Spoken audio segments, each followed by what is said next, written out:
Another day, another story. Diesel generators are a reliable source of backup power, but they can experience common faults from time to time. Here are some of the most common diesel generator faults and how to troubleshoot them. Low coolant level. Low coolant level can cause the generator to overheat. Check the coolant level and refill it to the recommended level. If the coolant level is adequate, check the thermostat, water pump, and radiator for any issues. Battery failure. A failed battery can prevent the generator from starting. Check the battery voltage and replace it if necessary.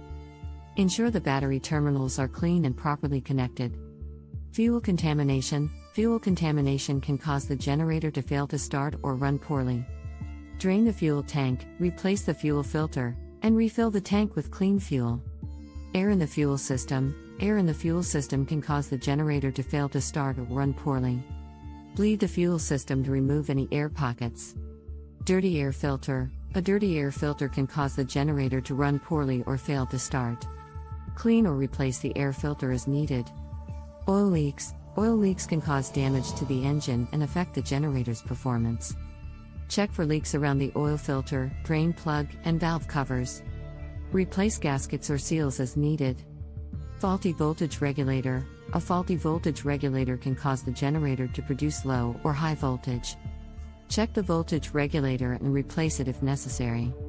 These are just a few of the common faults that diesel generators can experience.